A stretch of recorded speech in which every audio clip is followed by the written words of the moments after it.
আজ নিজেদের বাগান থেকে সবজি তুলে তারপর করলাম রান্না বান্না। সো হ্যালো এভরিওয়ান, কেমন আছো তোমরা সবাই? আশা করি অনেক ভালো আছো, আর তোমাদের ভালোবাসায় আমিও অনেক ভালো আছি। তো আবারও চলে আসলাম তোমাদের সামনে নতুন একটা গল্প নিয়ে, নতুন একটা ব্লগ নিয়ে। তো আশা করি অনেক ভালো লাগবে আমার এই গল্পটি আর আমার এই ব্লগটি। তো তোমাদের সাথে গল্প করতে তো চলেই এসেছি। দেখো, সকাল সকাল 2 বালতি জল নিয়ে চলে যাচ্ছি রোদে দিতে, কেননা ওই যে দাদু বসে রয়েছে, তো দাদু চান করবে, সেই কারণে 2 বালতি জল নিয়ে রোদে দিয়ে দিচ্ছি। আর ওই দিকটা প্রথমে রোদ এসছে, তো সেই কারণে ওই দিকটাই আগে দিচ্ছি। এই যে দেখতেই পাচ্ছ, এখানে দিয়ে দিয়েছি। এরপর নিয়ে এসেছি ঘর থেকে হাঁড়ি, কারণ এই রোদের মধ্যে এখন হাঁড়িতে ল্যাপ দিয়ে রেখে দেবো, তাহলে রান্না করার সময় অতটা সমস্যা হবে না, হাঁড়ি পোড়াতে হবে না। মানে আমি হাঁড়ি পুড়িয়ে তারপরে হাঁড়ির কালি, মানে এই মাটিটা আমি শোকাতাম, তো সেটা আমাকে করতে হবে না। আর যখন আমি মাজবো হাঁড়িটা, তখন ওই কালিটাও খুব শীঘ্রই আর খুব সুন্দরভাবে উঠে পড়বে। তারপর সেই কারণে এই হাঁড়িতে ল্যাপ দেওয়া। তো এখন আমি ল্যাপ দিয়ে রাখবো, তারপর টুকটুক করে আমার যা কাজ আছে সেগুলো আমি সেরে ফেলবো। আর এটা ততক্ষণে কাজ করতে করতে আমার হাঁড়ির ল্যাপ দেওয়ার মানে মাটিটাও শুকিয়ে যাবে ভালোভাবে। তো আর এখানটা তো প্রচণ্ড রোদও পড়ছে, সেই কারণে আরও বেশি ভালোভাবে শুকিয়ে যাবে। আর এই যে দেখো, হাঁড়িতে ল্যাপ দেওয়া হয়ে গেছে। এরপর হাতটা ধুয়ে নিচ্ছি আর এখানেই দিয়ে দেবো হাঁড়িটা। তো এরপর আছে কতগুলো বাসন, আর বাসনগুলোই রাখবো। আর আজকে কিন্তু আমার এখনও স্নান করা হয়নি।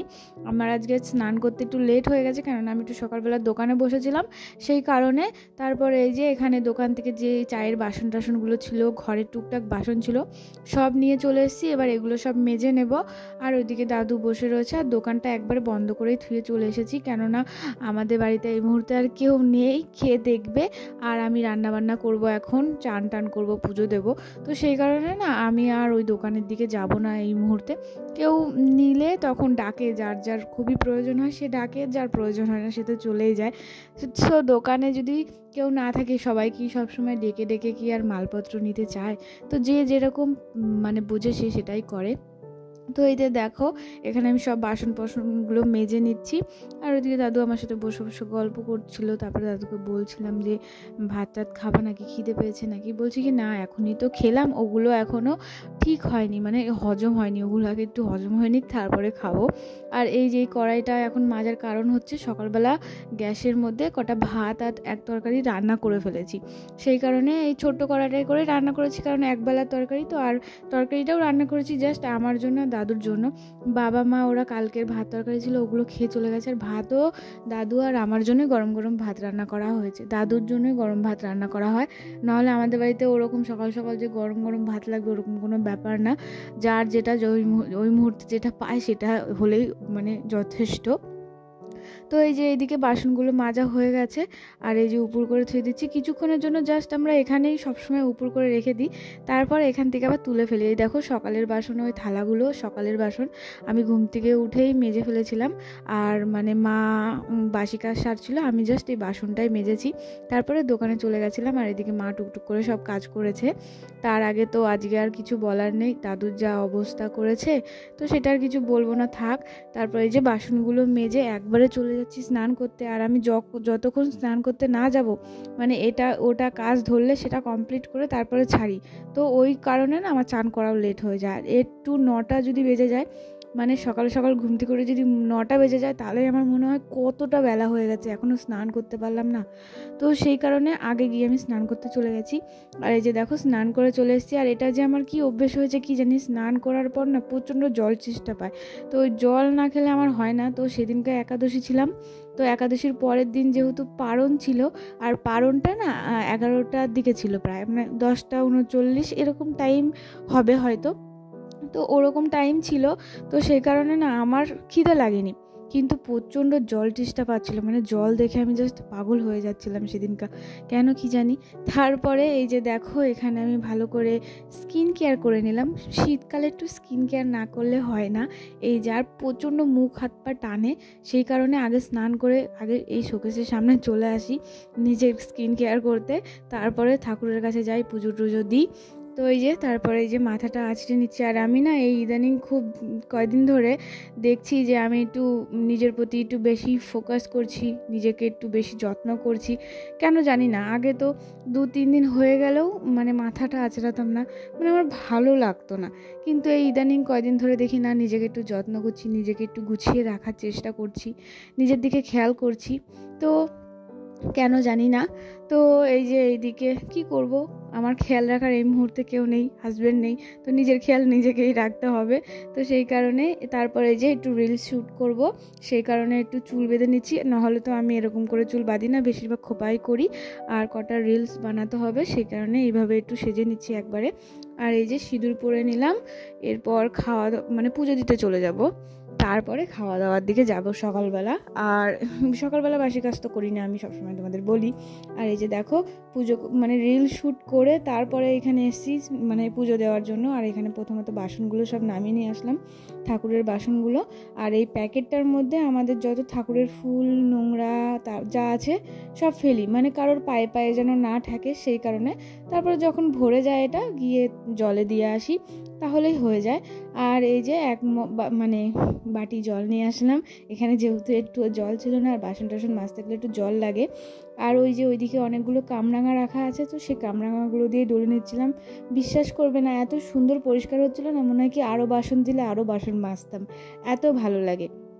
মানে কোনো একটা কাজ যদি করার সময় খুব পরিষ্কার পরিচ্ছন্ন হয়, ভালো লাগে সেটা, মানে সেটা যেন আরও করতে ইচ্ছা করে। তো এই যে দেখো সব বাসনগুলো আমার মাজা হয়ে গেছে, এরপর কলে চলে যাবো বাসনগুলো ধুতে। আর আমার ঘটি ফটি দেখেছো কত সুন্দর চকচক করছে, এত সুন্দর পরিষ্কার হয়েছে বলে বোঝাতে পারবো না। তো এই থালাটা নামিয়েছি ইদানিং, তো এটার উপর সব কিছু রাখছি, কেননা এটা একটু বড় আছে, সেই কারণে সব কিছু ধরে যাচ্ছে। আর আমাদের শঙ্খ ঘন্টা এগুলো যেহেতু অনেক বড় বড়, সেই কারণে না খুব অসুবিধা হয় ছোট ছোট থালাতে, তাই ছোট থালাটা তুলে ফেলেছি আর এই বড় থালাটা নামিয়েছি। এটার মধ্যে সব কিছু রাখি আপাতত। আর আমাদের বাড়িতে দুটো শঙ্খ, একটা বড় শঙ্খ একটা মাঝারি শঙ্খ, তো সেই কারণে আরও সমস্যা হয় সব কিছু রাখতে, তার জন্যই থালাটা নেওয়া। তারপরে এই যে দেখো বাসন টাসন মাজা হয়ে গেছে, তুলসী তলাও লেপে ফেলেছি। তারপর এই যে এখন পুজো দিতে বসবো। আর বেশি কিছু শেয়ার করবো না, পুজোতে কিছু কিছু ক্লিপ তোমাদের সাথে শেয়ার করছি। তো দেখো আমি পুজো দেওয়া পছন্দ করি না, মানে পুজো দেওয়া পছন্দ করি, মানে পুজো দেওয়াটা ভিডিও করতে পছন্দ করি না, তাও করছি, আজকে কোনো কাজ নেই তাই তোমাদের সাথে ছোট্ট করে একটু শেয়ার করলাম। তো এই যে দেখো, আর এরপর দিয়ে দেবো উলুধ্বনি, শঙ্খ সব বাজিয়ে নেব। তো তারপর ঠাকুরের কাছে অনেক অনেক প্রার্থনা করবো। আর ওই কোনায় দেখেছো আমার কার্তিক বাবা বসে রয়েছে, তো আমার সোনা, ওটা কিছু বলার নেই। তো ওকে আমি প্রচুর প্রচুর আদর করি প্রত্যেক দিন পুজো দিতে আসলে, ঠাকুর সজ্জা দিয়ে যাওয়ার সময়, দুপুরবেলা ঠাকুর ঘরে ঢুকলে ওকে একটু আদর করে চলে যাই। কেন জানি না আমার খুব ভালো লাগে, মনটা জুড়িয়ে যায় ওর দিকে তাকালে। আমার মনে যত অশান্তি আছে, যত কষ্ট আছে, সব যেন কোথায় এক নিমিষে চলে যায়, কিছু বুঝতেই পারি না। আর ওই যে দেখো আবারও চলে এসেছি পুজো দিয়ে ওকে আদর করতে। ওকে আদর করতে আমার ভীষণ ভালো লাগে, পুরো মনে হয় কি নিজের সন্তানকে আদর করছি, এত ভালো লাগে ওকে আদর করতে। তারপরে এই যে দেখো পুজো টুজো দিয়ে ঠাকুরের প্রসাদ তুলে এখানে চলে এসেছি ভাত খেতে। আর ওই যে ভাত সকালবেলা রান্না করেছি বললাম না, তো এই কারণে এবার চলো ভাতটা বেড়ে নিই। আর ওই থালা টালা ভালো করে ধুয়ে নিলাম। তারপর আছে অনেক কাজ, তারপর অনেক কাজ বলতে সবজি টবজি কেটে রান্না বান্না করা, আর আমি সব জোগাড় করে নিয়েই বসবো একবারে। তো সেই কারণে আমার অতটা সমস্যা হয় না, রান্না বান্না 1-1.5 ঘন্টার মধ্যে হয়ে যায়। কোনো কোনো সময় যদি হালকা হালকা তরকারি থাকে, 2-3 পদ তরকারি, কিন্তু যদি হালকা হালকা থাকে তো সেটা আমার আধ ঘন্টার মধ্যেও পুরো রান্নাবান্না কমপ্লিট হয়ে যায়, কারণ ভাতটা হতে তো অত টাইম লাগে না। তাও তো ভাতের দিকে অত জালই দিই না, যা জাল দিই তরকারির দিকে বেশি জালটা দিই। তো এই যে আজকে রান্না করব ফুলকপি আলুর তরকারি, মানে এই মুহূর্তে এই ফুলকপি আলুর তরকারি করব সেটা ভেবেছিলাম। ওই যে পাশে লতি রাখা আছে, ওই লতিটাও করব, মানে এই দুটো তরকারিই করব সেটা ভাবছিলাম, ঠিক আছে। তো ওই লতি ছাড়াতে গিয়ে বিশ্বাস করবে না, মানে এত কষ্ট হয়েছে, এত কষ্ট হয়েছে। আমি বলছি দূর ব্যাঙ রান্না করবে লতি, ব্যাঙ রান্না করবে, এই বলে না আমি আর রান্নাই করিনি লতি। এই দেখো লতি ছাড়াচ্ছিলাম, তোমরা দেখতেই পাচ্ছ এরকম একটা একটা করে লতি ছাড়ানো কি সম্ভব? পুরো অসম্ভব, আমার ক্ষেত্রে অসম্ভব ভাই, আমার এত ধৈর্য নেই। তো এটা আমি স্কিপ করে দিয়েছি, আমি যে ব্যাঙ ছাড়াবে আমি আর ছাড়াতেই পারবো না, আবার ওগুলো স্কিপ করে দিয়েছি, ওগুলো আমি আর ছাড়াইনি। অনেকক্ষণ ধরে চেষ্টা করছিলাম। তারপর ওইদিকে যা যা সবজি কাটার এখানে আমি ওই ফুলকপি আলুর তরকারিটা কেটে নিয়েছি, আর তারপরে ভাবলাম তাহলে ডাল আর ফুলকপি আলুর তরকারিটাই করি, আর কিছু করব না। হট করে আবার মনে হলো গাছে তো বেগুন রয়েছে, তাহলে বেগুনটাই তুলে নিয়ে আসি, বরং ওগুলোই রান্না করি। তারপরে এইদিকে যা বলা তাই ভালো করে নমস্কার করে উনান ধরিয়ে দিয়েছি। আর এই মুহূর্তে দেখেছো আমার উনানটা কত সুন্দর চকচক করছে, একটু পরে কি হয়ে যাবে তোমরাই দেখো। তেল টেল পরে তো উনানে, তাই তখন দেখতে খুব খারাপ লাগে। আর এই যে হাঁড়িতে ল্যাপ দিয়ে রেখেছিলাম, দেখেছো কত সুন্দর না হাঁড়িটা শুকিয়ে গেছে। তারপরে এই যে কড়াইয়ে তেল দিয়ে এদিকে আমি মুগ ডালটা মানে ভেজে নিচ্ছি, যেহেতু আজকে শনিবার নিরামিষ খাচ্ছি সেই কারণে। আর ভালো করে ভেজে টেজে এবার মুগ ডালে জল দিয়ে দেবো। আমি না ডাল রান্না করতে অত ভালো পারি না, এরকম করেই রান্না করি, মানে আমি ডালটা কখনো রান্না করিনি সেই কারণে। আর এই যে ঢাকা দিয়ে এবার চলে যাব বেগুন তুলতে, লঙ্কা তুলতে, আদা তুলতে। তো আদা ছিল না ঘরে, গাছ আছে, লঙ্কাও ছিল না, গাছ আছে, বেগুনও নেই ঘরে, সেটার দিক থেকেও গাছ আছে। তো এই বেগুনটা তুলতে গিয়ে আমি জাস্ট যুদ্ধ করেছি, যুদ্ধ। আর যত নড়াচড়া বেশি করছি তত হাতে কাটা লাগছে, মানে গাছ ভর্তি কাটায় ভর্তি। আর দেখো বেগুনটা এত বড়, আমি কত চেষ্টা করছি, ছিঁড়তেই পারছি না। আমি বলছি কি, মোড়া দিতে দিতে দিতে দিতে বেগুনের ষষ্ঠী পুজো করে দিয়েছি, তাও বেগুন ছেড়ে না। এই যে মহাযুদ্ধ করার পর বেগুনটা ছিঁড়তে পারলাম। দেখো কত বড়ই না বেগুনটা হয়েছে। আরও একটা ছিল ওই গাছে, তখন আমি দেখিনি। এই গাছটা থেকে ছেঁড়ার পর তারপরে আমার চোখে পড়েছে। তো বেশি বেগুন ছিঁড়ে আমার লাভ নেই, যে দুটো লাগবে তো সেই দুটোই ছিঁড়েছি। আরও ওই সাইডে গাছ আছে, তো ওগুলোতেও হয়েছে, আমার যেটুকু দরকার সেইটুখানি ছিঁড়ছি, ওগুলো বড় হোক। তারপরে এই যে ওইদিকে লঙ্কাগুলো তুলে নিয়ে এসে এই যে তোমাদের দেখিয়ে দিচ্ছি, এখানে আদা তুলেছি, লঙ্কা তুলেছি, বেগুন তুলেছি। আর ওই যে ওই বেগুনটা দেখতে পাচ্ছ, তোমাদের দেখিয়ে দিলাম। তারপরে এই যে দেখো নিয়ে চলে এসেছি। আর এদিকে তো জাল কোনো রকম সরিয়ে টরিয়ে দিয়ে গেছি, ভালো করে গুছিয়ে গেছি, ধুয়ে গেছি, নাহলে তো আগুন উঠে গেলে সমস্যা সেই কারণে। তারপরে এসে দেখি অনেকটা উঠে গেছিলো আগুনটা, তারপর ঠেলে দিলাম। আর এদিকে লঙ্কাগুলো ভালো করে ধুয়ে ফেরে রেখে দিলাম, মানে লঙ্কা ফেরে বলতে তোমরা যা বোঝো বোঝো, আমি জানি না কে কি বলে, আমরা ফেরে বলি, তো ফেরেই বলে দিলাম। তো তারপর এদিকে ডালের মধ্যে লঙ্কাগুলো দিয়ে দেবো। আর ভাবছিলাম বেগুন ভাজবো, তো এর জন্য বেগুন ভাজার জন্য দুটো বেগুনই কেটে নিয়েছি। আর এদিকে টুকটুক করে আমার আদা আর জিরেটা বেটে নেওয়ার দরকার, তো ওটাও বেটে নিলাম। আর এই যে এবার চালগুলো দিয়ে দিচ্ছি হাঁড়িতে, ভাতটাও হয়ে যাবে। আর বেশি জাল দিচ্ছি না এই কারণে, কারণ আমি কাজ করছিলাম তো অসুবিধা হচ্ছিলো। আর এই যে ডালটা প্রথমে ঘুরতে গিয়ে দেখি ঘুরছে না কি সমস্যা। তারপর দেখি ডাল ঘোটার ওটা না হালকা খুলে গেছিলো, সেই কারণে না ঘুরছিল না। তারপর ভালো করে টাইট করে দিলাম, দেখি হ্যাঁ সব ডাল গলে ক্ষীর হয়ে গেছে। তারপরে এই যে দেখো বেগুনগুলো সব ভেজে নিচ্ছি। পরে আমার শাশুড়ি এসে বলছি কটা শাক নিয়ে এসেছি ভাজবা, তো আমি বলছি হ্যাঁ নোটে শাক নিয়ে এসেছিলো। তারপর ওই শাকগুলো তাড়াতাড়ি করে আমি বলছি ধুয়ে এনে দাও, বেগুনটা হতে হতে আমি শাকগুলো কুচিয়ে ফেলি। আর এই যে দেখো শাকগুলো আমি কুচাচ্ছি, আর এদিকে হতে হতে আমার বেগুনও হয়ে গেছে। তারপর এই যে বেগুনের তেলে শাক দিয়ে দিচ্ছি, আর ওখান থেকে না 3 পিস বেগুন রেখে দিয়েছিলাম, ওগুলো শাকের মধ্যে দিয়ে দিয়েছি। আর এই যে এদিকে আমার ভাতও হয়ে গেছে বলতে বলতে, আর ওদিকে শাকটাও প্রায় হয়ে এসেছে, ভাতটার ফ্যান ঝরাতে দিয়ে দিয়েছি। চলো শাকটা এবার তুলে নেওয়া যাক, কারণ শাক তো পুরোপুরি হয়ে গেছে, আর খুব সুন্দর হয়েছে শাকটা। আর এই শাকটা যখন হচ্ছিল না, তখন একটা পিসিমা এসেছিলো, এসে বলছে কি শাকের খুব সেন্ট বেরিয়েছে। আমাকে বলেনি, আমার শাশুড়িকে বলেছে যে শাকের খুব সুন্দর সেন্ট বেরিয়েছিল ওখানে, আমাকে না একটু শাক দিও। তো মা বলছে যে এরকম এরকম ব্যাপার। আমি বলছি হ্যাঁ নিয়ে যাও এখনই। উনি আবার চলে যাবে বলছিল ওনার বাপের বাড়িতে, মানে শ্বশুর বাড়িতে, ক্যানিংয়ে মনে হয় ওনার শ্বশুর বাড়ি, তো ওখানে চলে যাবে। আমি বলছি তাড়াতাড়ি দিয়ে আসো, উনি হয়তো বেরিয়ে যেতে পারে।